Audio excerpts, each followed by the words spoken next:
of the word. I believe ang pangangaral ngayon is confirmation, support mga kapatid, or maybe fresh revelation sa iba, fresh word from the Lord, direction, pagpapala.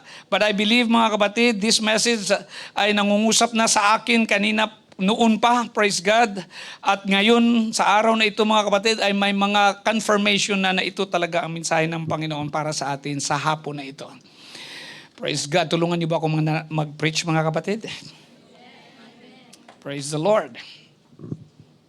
Amen. So ayaw kong tahimik, kung maaari. Ayaw kong matulog kayo. Alam ko may birthday celebration at 3:30 na. So ibig sabihin, ang pinre-prepare ko ngayon, hindi matatapos. May part 2 na naman ito dahil page 10. 10 pages mga kapatid at saka ang font ko dito maliit. Praise the Lord. I will just go with the Spirit, mga kapatid, with the Lord. Amen. Pero subukan nating mag-Bible reading. Nagba-Bible reading ba kayo? Magbasa tayo ng isang chapter. Alright. 2 Peter chapter 3, verse 1 to 18. Beloved, I now write to you this second epistle, in both of which I stir up your pure minds by way of reminder, that you may be mindful of the words which were spoken before by the holy prophets, and of the commandment of us, the apostles of the Lord and Savior. Verse 3, knowing this, first, that scoffers will come in the last days, walking according to their own lusts, and saying, where is the promise of his coming? For since the fathers fell asleep, all things continue as they were from the beginning of creation. For this they willingly forget that by the word of God the heavens were of old, and the earth standing out of water and in the water, by which the world that then existed perished, being flooded with water. But the heavens and the earth, which are now preserved by the same word, are reserved for fire until the day of judgment and perdition of ungodly men. But beloved, do not forget this one thing, that with the Lord one day is 1,000 years, and 1,000 years as one day. Verse 9, the Lord is not slack concerning his promise, as some count slackness, but is long-suffering toward us, not willing that any should perish, but that all should come to repentance. But the day of the Lord will come as a thief in the night, in which the heavens will pass away with a great noise, and the elements will melt with fervent heat. Both the earth and the works that are in it will be burned up.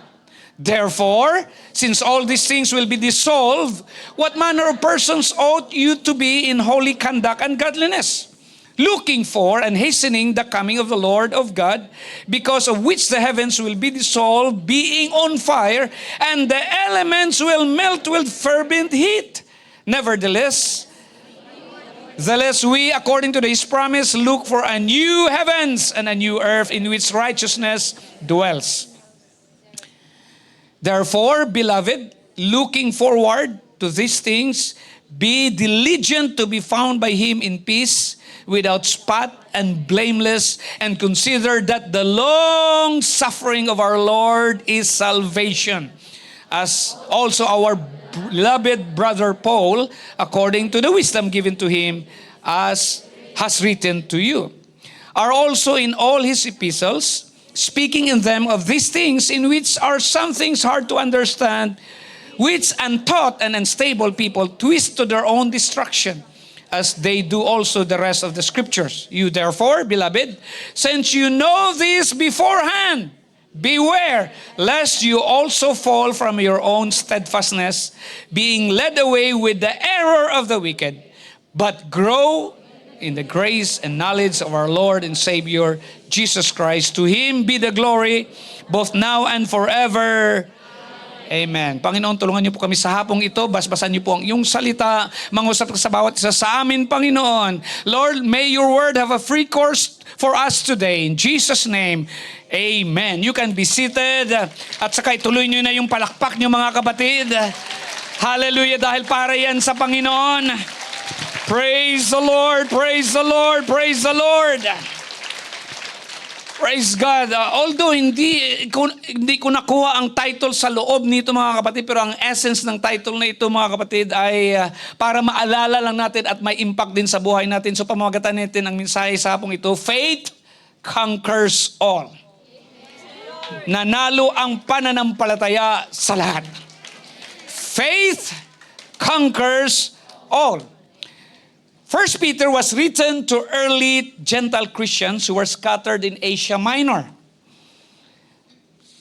Kung tingnan natin ang old maps mga kapatid, mayroong region doon ng Cappadocia, Galatia, Bithynia, Lycia, Cilicia. Those were Roman provinces in Asia Minor, which today we call modern Turkey. Yung bansa ng Turkey. Second Peter was written sometime later. Dito natin kinuha ang ating text. Near the end of Peter's life, but to those same Christians scattered throughout Asia Minor. Pero nakita natin na ang 1 Peter and 2 Peter, mga kapatid, itong dalawang books na yan, sinulat ni Apostle Peter, is a little different in tone, mga kapatid. We can consider that the 2 Peter is his final words. Praise God. Did you remember John chapter 21? Jesus said to Peter that when you are old, they will take you and lead you where you do not want to go. Sabi ng Panginoon sa ating kay Apostol Pedro or kay Simon Pedro, when you were younger, you girded up yourself and walk where you wished.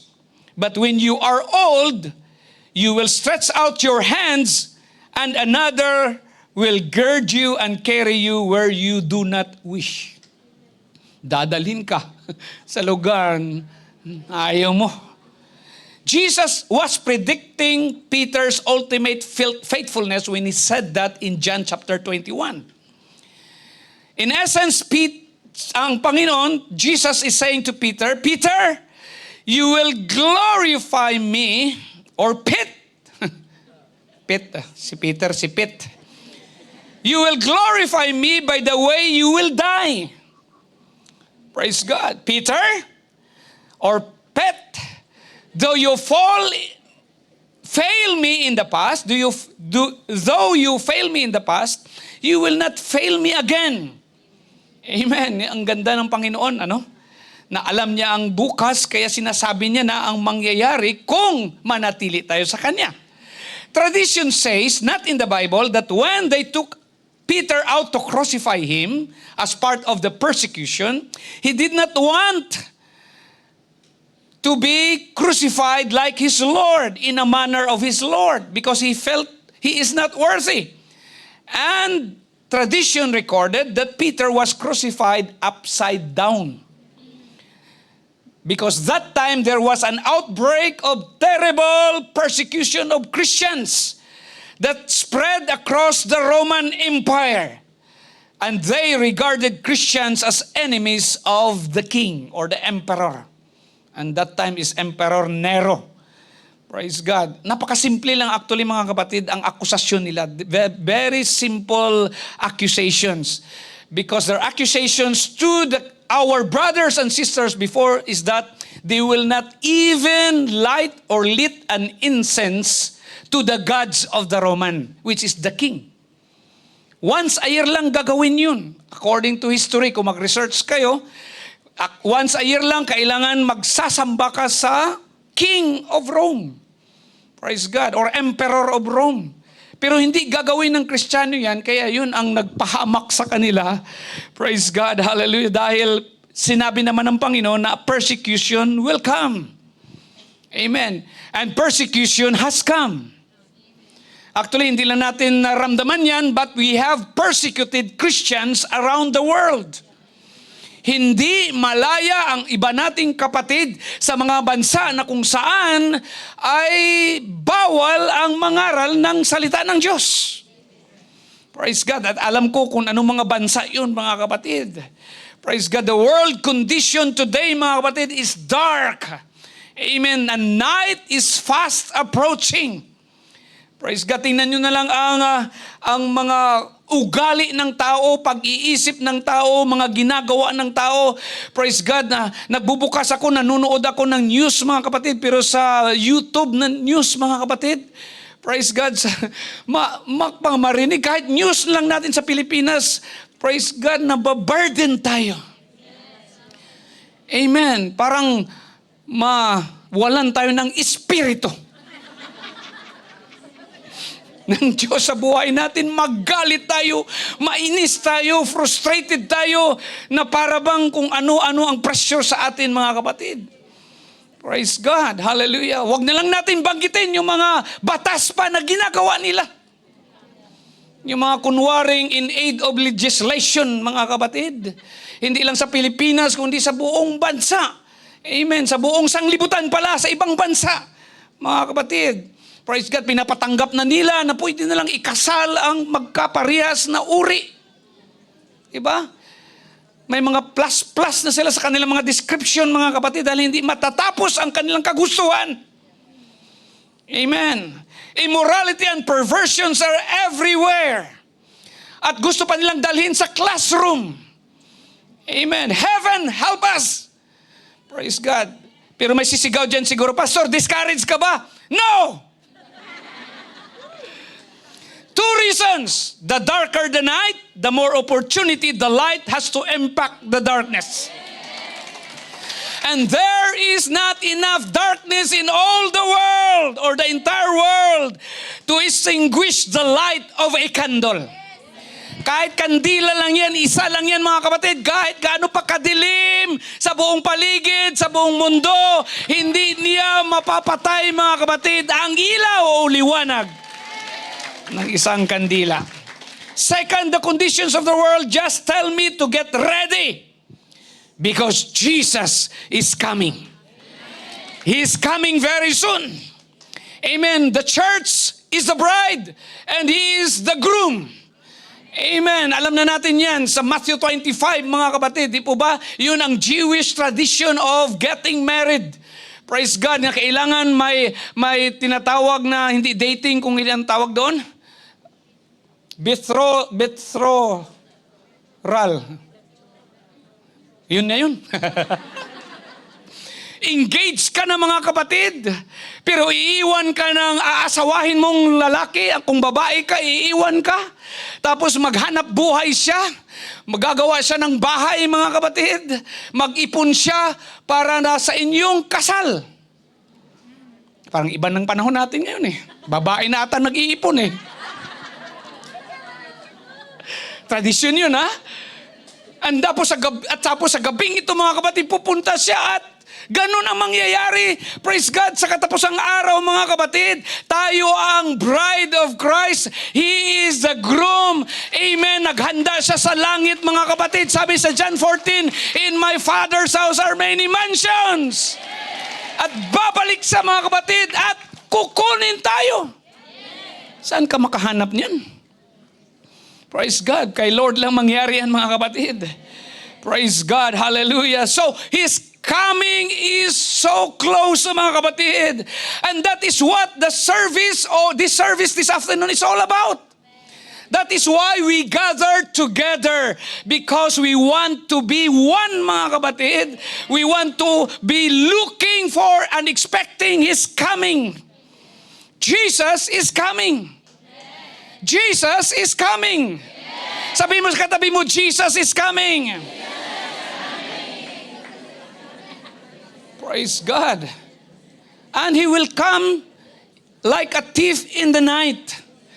Hindi natin alam kung kailan siya paparito. Di ba, magnanakaw, kung alam mo lang anong oras siya magnakaw, bantayan mo siya.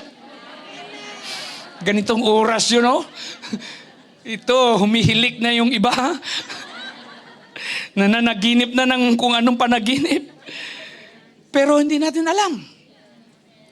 Praise God. Now, Peter, knowing his state, was to die as the death of a Christian.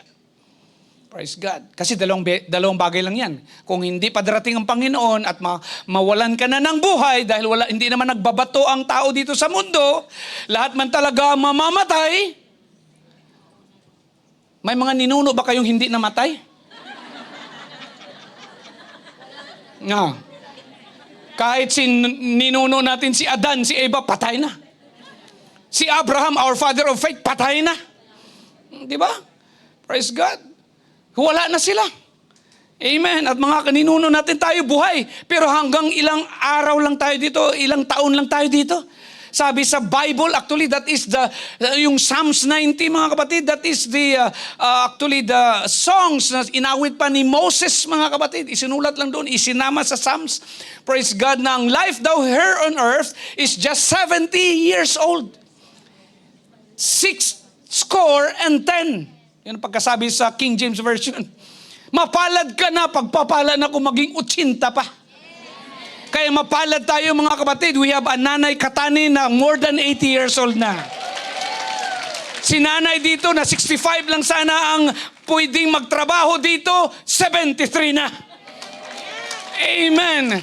Praise God. Kaya nga sabi na nga ng isang preacher, kamangha-mangha talaga itong ating Panginoon. Praise God. Ang kanyang batas, ang kanyang sariling batas ay He overdid Himself or overdo Himself. Amen. Kanyang sariling batas, mga kapatid, ay may palugit pa siya.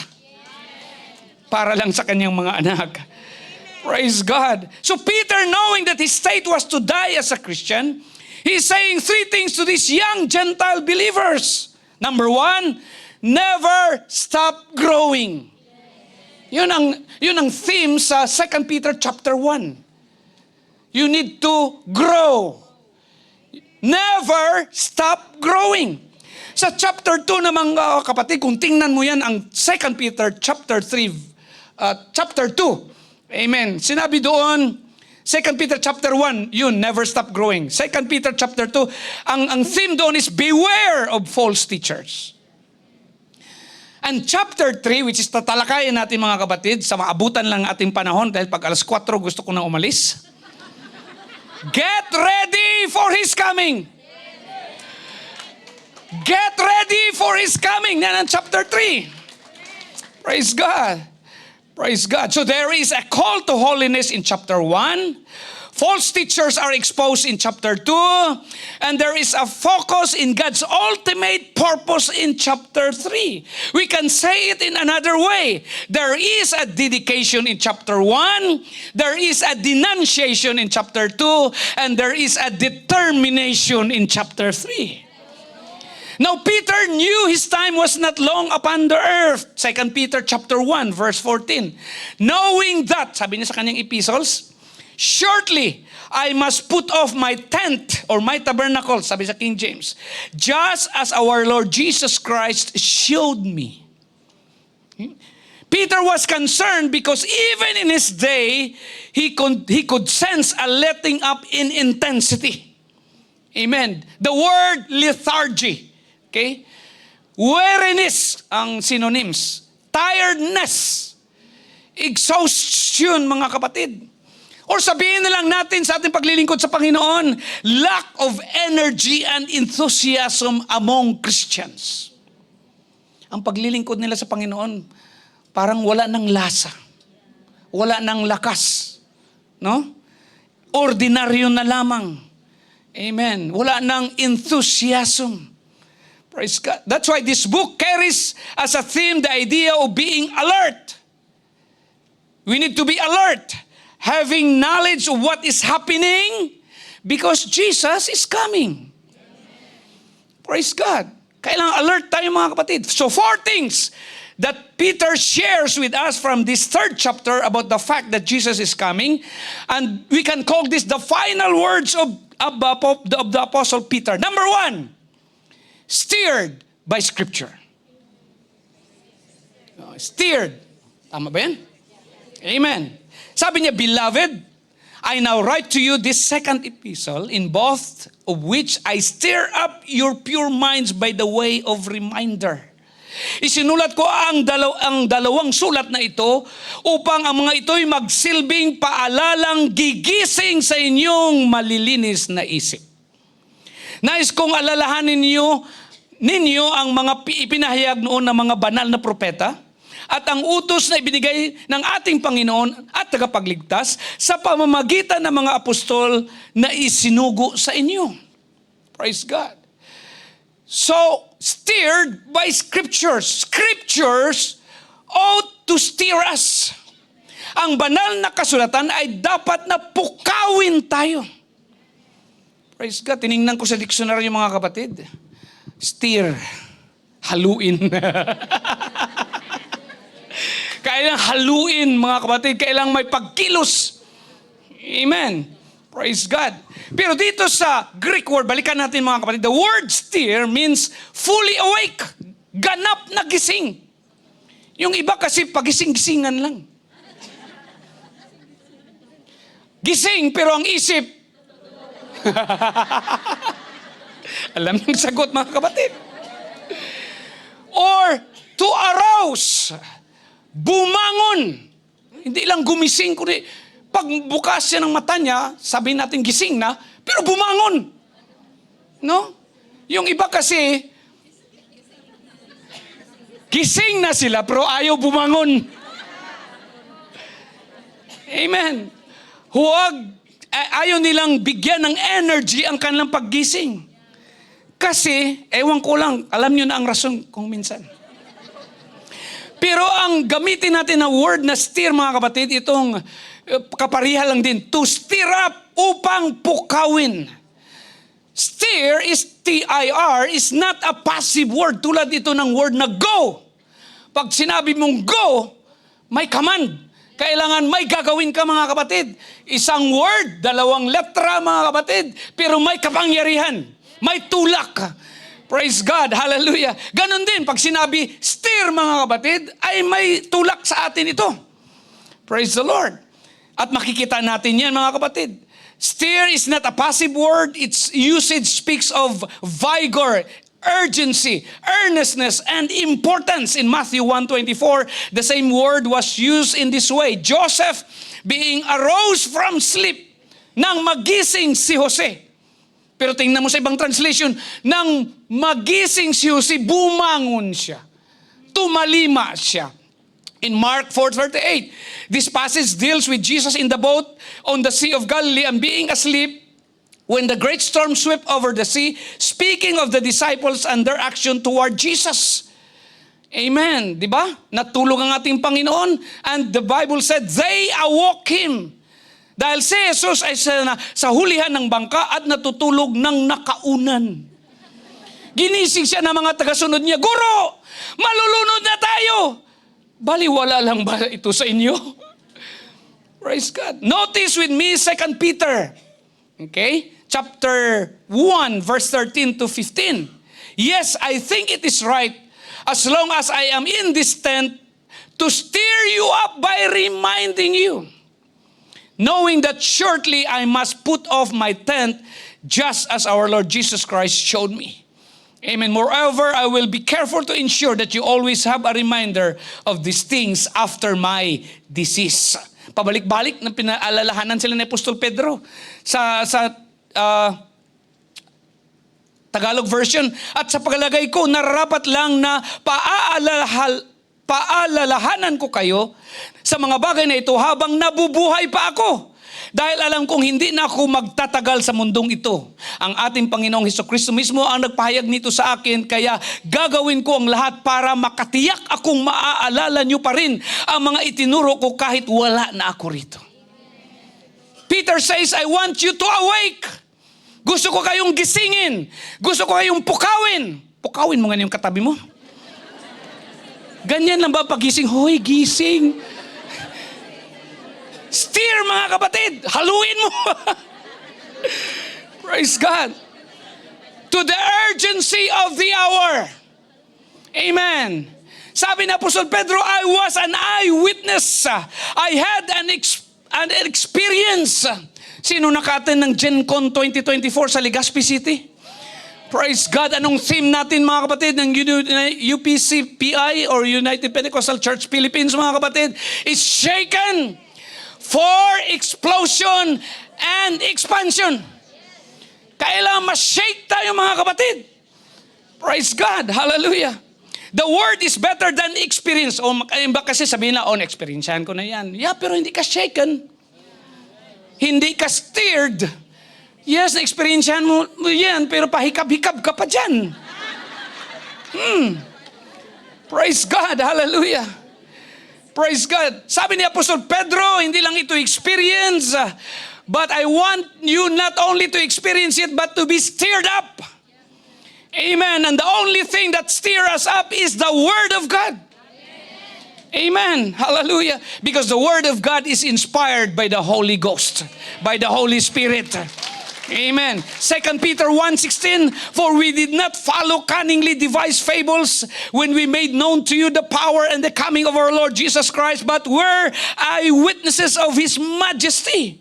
Ang mga pinangaral namin sa inyo tungkol sa kapangyarihan na pagdating ng ating Panginoong Hesukristo ay hindi kwentong gawa-gawa lamang. Nasaksihan namin mismo ang kadakilaan niya. Kaya nga sila tinawag na apostoles dahil they were witnesses of God's presence and miracles and works here on earth. Amen. Hallelujah. At marami nang na-stirred by the Word of God. Amen. Are you stirred by the Word of God, mga kapatid? Amen. Napukaw ba kayo ng salita ng Diyos? Karamihan sa atin, napukaw tayo ng salita ng Diyos. Ngunit huwag tayong bumalik matulog. Eve was stirred by the promise of the Redeemer. Napukaw si Eva sa pangako ng isang manunubos. Enoch was stirred by God's promise of judgment. Napukaw si Enoch sa pangako ng paghuhukom ng Diyos. Noah was stirred by God's promises of deliverance. Napukaw si Noe sa pangako ng pagliligtas ng Diyos. King Josiah was stirred by God's word. Amen. He prepared or repaired the temple of God. Si Haring Hosias ay napukaw sa salita ng Diyos at nagpapaayos siya ng templo. Pinaayos niya ang templo. Praise God. Ang bayan ng Israel were stirred and revived in the days of Nehemiah and Ezra after their pagkakulong sa Babylon, mga kapatid. Captivity in Babylon. Ang bayan ng Israel ay napukaw at muling nabuhay noong araw ni Nehemiah at Ezra, mga kapatid. Naalala nyo nung nagbasa lang ng Biblia ulit? Praise God, where Ezra stand behind the pulpit of wood and proclaim the word of God, the people were stirred. Amen. Ang tanong sa hapong ito, mga kapatid, bago ako magtatapos dahil mag-alas 4 na, what is it that stirs us? Ano ba ang, mga kapatid, nagpapagising sa atin? Ano ba ang nagpupukaw sa atin? Praise God. Hallelujah. Huwag na kayong matulog at magsandal pa. Dahil patapos na. When was the last time you got excited about God's Word? Amen. When was the last time you were excited about God's Word?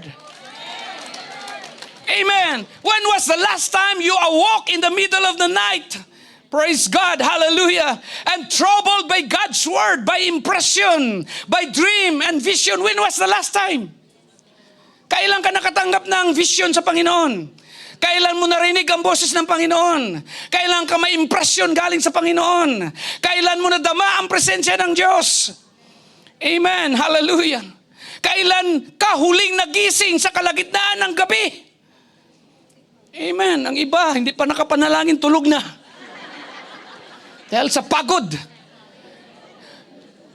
When was the last time you heard from the Lord and you said to yourself, I cannot wait to tell this to somebody else? Amen. I cannot wait to share this with my friends. Amen. Praise God. Hallelujah. When was the last time? Kailan ka huling nakarinig mula sa Panginoon? Praise God. So many of us have taken for granted this blessed book. So many of us have taken for granted now in apps na. Nandito na apps. Pero instead buksan ang Biblia, ang TikTok at YouTube nauna pa.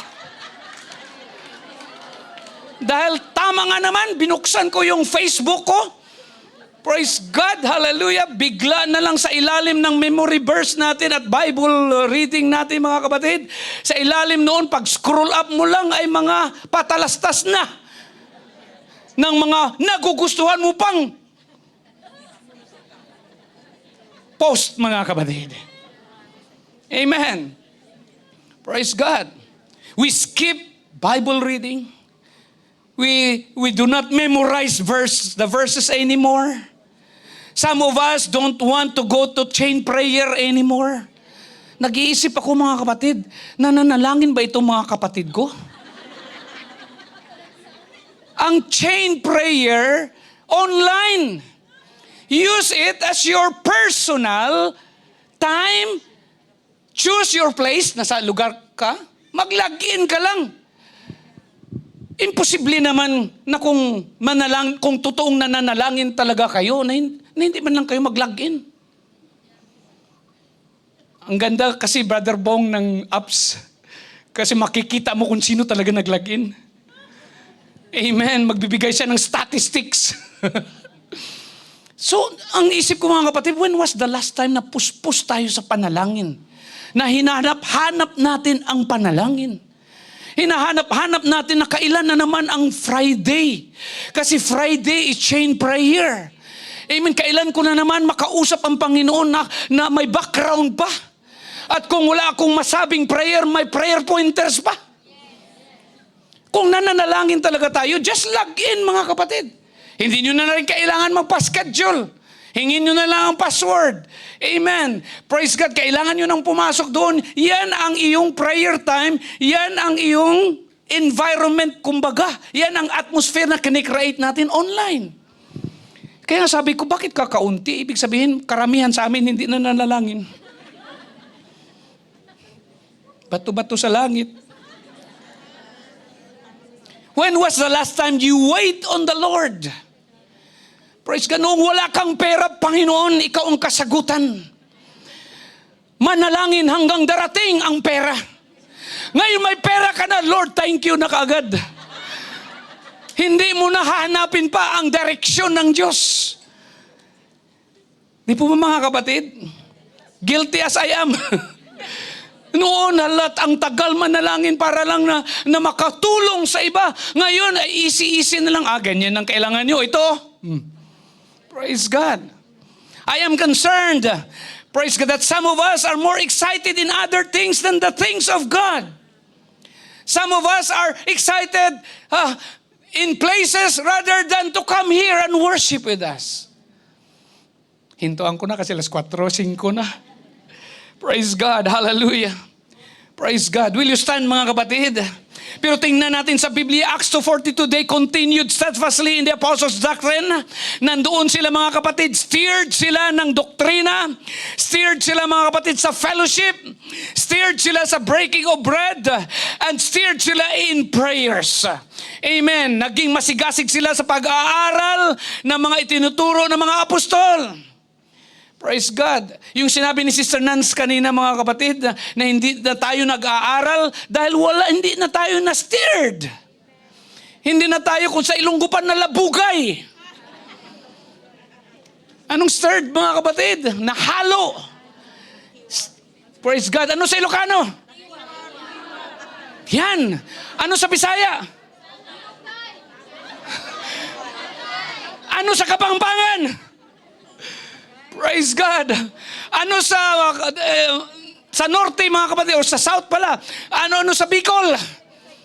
Okay pa rin. Praise God. Hallelujah. Pero hayaan natin ang Espiritu na mag-steered sa atin, mga kapatid, kasama ang salita ng Panginoon. May 4 points ako, mga kapatid, pero isa lang kasi mag-birthday celebration. Praise God, nais kong makakain kayo ng masarap sa hapong ito. Maka-fellowship kayo ng mabuti, mga kapatid. Hindi na baka nakukonsensya na kayo, mga kapatid, sa ating pag-aaral. Pero abangan, praise God, may part 2 itong mensaheng ito, mga kapatid. Amen. Hallelujah, hallelujah. Steered by Scripture. Kailangan steered tayo sa salita ng Panginoon. Praise God. At kung tingnan mo dyan, mga kapatid, sa salita ng Diyos, ay itinalaga ng Panginoon ang buong universe, mga kapatid. Buong sangkalangitan, mga kapatid. Tawa ba yun? Praise God. Ang buong mundo. Praise God. Ang buong sanglibutan. Praise God. So nagpatuloy sila, mga kapatid. Anong resulta? Mababasa natin sa verse 43. Then fear came upon every soul, and many wonders and signs were done through the apostles. Amen. Maraming himala at kamangamanghang ginawa ang Diyos sa pamamagitan ng mga apostol, kaya namuhay ang mga tao ng may paggalang at takot sa Diyos. Alam niyo ba, pag kumilos ang Panginoon, mga kapatid, praise God, bigla na lang na kung may anong, praise God, kapangyarihan na mag-control sa sitwasyon. Biglang mapayapa. Biglang, mga kapatid, may gagawin ang Panginoon. Praise God. At ano pang nangyari? Now all who believe were together and had all things in common. Praise God. Maganda ang pagsasamahan ng mga mananampalataya at pinag-isa nila ang kanilang mga ari-arian para makabahagi ng lahat. Nawawala ang greediness. Why? Because we are steered by God's Word. Kailangan steered tayo, mga kapatid, sa God's Word. Dahil ito ang mga resulta. Signs, many wonders and signs were done through the apostles. And we are the hands and the feet and the body of Jesus Christ on earth, mga kapatid. Amen. And sold their possessions and goods, divided them among all and anyone, as anyone had need. So continuing daily with one accord in the temple, breaking bread from house to house, they ate their food with gladness and simplicity of heart, praising God and having favor with all the people. And the Lord added to the church daily those who were being saved. Amen. Gusto mong lumago ang iyong care group? Ang iyong grupo, mga kapatid? Praise God, dahil ang grupo natin ay yan ay isa ring entity, mga kapatid. Gawain yan ng Panginoon. Just be steered by God's Word. Amen. These things should excite us. Prayer, reading the Bible, memory verses, mga kapatid. Why? Because Jesus is coming. Amen. You may be discouraged or you may feel like you're not making headway in your life or ministry. Minsan, parang dry, mga kapatid, ang ating buhay at ang ating ministry. Praise God, some of us, we may feel beaten dahil sa pangyayari sa buhay. May mangyaring trahedya sa iyong pamilya. Praise God. All you have to do is to turn to the pages and passages of the book, mga kapatid, of the Holy Bible, and realize that if Jesus will come today, praise God, hallelujah, I must be ready. So church, this is not the time to be discouraged. This is the time for anticipation. We need to be looking for the soon coming of the Lord Jesus Christ. Just like in the days of Noah, mga kapatid, it will also be in the days of the Son of Man. Gaya ng nangyari nung panahon ni Noah, ganun din ang mangyari sa araw ng anak ng tao. Ang mga tao noon ay nagkakainan, nag-iinuman, nag-aasawa, at pinag-aasawa hanggang sa araw na pumasok na sa daong si Noe at dumating ang baha at nilipol silang lahat. Praise God. Himay-himay mo yung sinabi ko doon kanina sa 2 Peter chapter 3. Bandang chapter 6, mga kapatid. Makikita natin na sinabi din at pinaalala ni Apostol Pedro sa mga newly converted Christians, mga kapatid, in Asia Minor, na sabi niya, praise God, na tinupok ng Diyos ang mga tao dahil sa tubig. Ito yan, referring to Noah. Amen. Referring to Noah. Praise God. I am really steered, mga kapatid. Hallelujah. Dahil sa global thinking na ng ating mundo. Diba? We're not talking about one world government anymore that will come. One world government ay pinaasam-asam na ng lahat. It is amazing the world is being conditioned for cashless society. Diba? Dito sa Singapore, cashless na tayo. Pwede nang walang pera. Praise God, sa bulsa. Pero ang pera mo nasa bank account mo na, nasa card mo na. Praise God. And this artificial intelligence that will dominate the world. Pinag-uusapan na, mga ano nito, mga kapatid, mga laws nito, etc. Dominating the world system. Noon, pinag-aralan pa lang namin, 1980s, 1990s, that the image of the beast in the book of Revelation is a computer. Diba? Ngayon may artificial intelligence na. Basahin niyo yung Revelation. that the image of the beast is able to talk. Uy, lately lang makausap ko na ito. Kagabi kinausap ko ang ChatGPT. Tapos pinangaralan pa ako ng ChatGPT. Sabi niya. Kasi tinype ko itong message ng iba Nagtanong ako, what is the condition of the world? Is it going for darkness or do we have hope? Sabi ng ChatGPT, mga kapatid, I believe you are just not having a good day. You are too concerned. Yan sabi ng ChatGPT sa akin. You are disheartened because of what you saw happening. Kinonvince pa niya ako. It is not like that. It is just like your own perspective. The rest daw is happy naman. Nakausap na, mga kapatid. Artificial intelligence. Subukan yung kausapin ng ChatGPT. Subukan yung magtanong. Iligaw kayo. Subukan mo rin ang kausapin si Google, mga kapatid. O kung sino man yan. But one thing, mga kapatid, ang naiisip ko, darating at darating na ang Panginoon. Sa isang kisap mata, mga kapatid, darating ang Panginoon. I need to be stirred up and be ready, prepared for His coming. For heaven is a prepared place for prepared people. Amen. Marami pang payo dyan, mga kapatid. Si Apostol Pedro, dahil yan ang kanyang last words, pero dito na tayo muna magtatapos. Manalangin tayo, Panginoon. Hallelujah, Jesus. Let your word once again stir us up, Lord. Hallelujah. We need your presence, oh God, once again in this place. Mangusap ka, Lord God, hallelujah, that we can put into action, Lord God, the words that we have received from you, the Rhema word. I pray, O God, hallelujah, na tatagos sa aming puso, Panginoon. Hindi lamang papasok sa kabilang tainga, lalabas sa kabilang tainga, Panginoon. Ang iyong mga salita, O Lord God, hallelujah, ay mangusap sa bawat isa sa amin, sa aming konsyensya, Panginoon, sa aming budhi, sa aming puso, Panginoon, sa aming buhay. Hallelujah, hallelujah, hallelujah. Oh God, I need to be shaken for explosion and expansion, Lord, of your kingdom. I need to be stirred up by your word, oh Lord. Let your word come alive again in my heart. Let your word come alive again in my life.